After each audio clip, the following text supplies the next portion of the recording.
In Bristol, in the UK, the menu at a restaurant does not just let the diners know how much a dish costs, they can also check its carbon footprint. Our next report getting you the complete story. Take a look.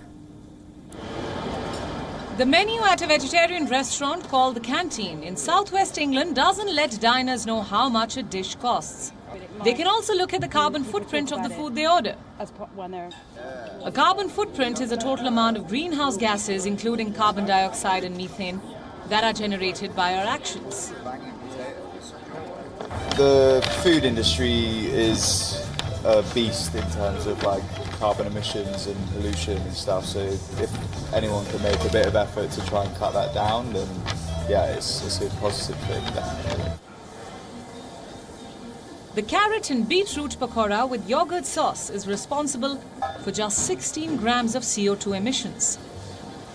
And the aubergines with miso and harissa sauce with tabbouleh and za'atar toast cause 675 grams of carbon dioxide emissions.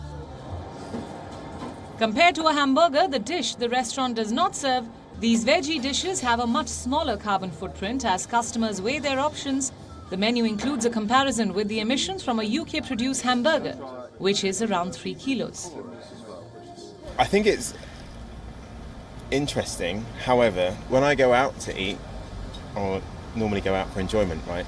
But if you could tell me if I went shopping, for example, eating at home, what my carbon footprint was for my shop, I'd be much more inclined to change what's in my shopping basket. But when I go out to eat, I just want to enjoy it. I don't want to know the calories, I don't want to necessarily know the carbon footprint. However, looking at the beef burger is quite something. The menu also notes that a real beef burger's emissions are 10 times the amount of its vegan alternative, as countries scramble to limit global temperature rises to 1.5 degrees Celsius and to achieve net zero emissions by 2050. The carbon footprints of businesses and consumers have come under growing scrutiny. In July, the Canteen became the first restaurant to agree to put its carbon footprint on the menu under a campaign led by a UK vegan campaigning charity, Viva. And I think people are a lot more aware nowadays that the climate crisis is here and that they have to act. And obviously, we're urging the government to act by, for example, implementing carbon counting. But it's also really important that people know people power is a big, big driver for change.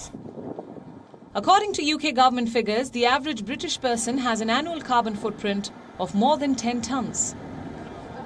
In order to meet its international climate change commitments, Britain has set the ambitious goal of reducing harmful emissions by 78% by 2035, compared with 1990 figures. The livestock industry replaces carbon-absorbing forests with land for grazing and crops for cattle feed. The animals also belch huge amounts of methane, a potent greenhouse gas. Experts from the UN's Intergovernmental Panel on Climate Change have said that switching to a plant-based diet is one of the most effective ways for an individual to reduce their carbon footprint. Bureau Report, WION World is One. WION now available in your country. Download the app now. Get all the news on the move.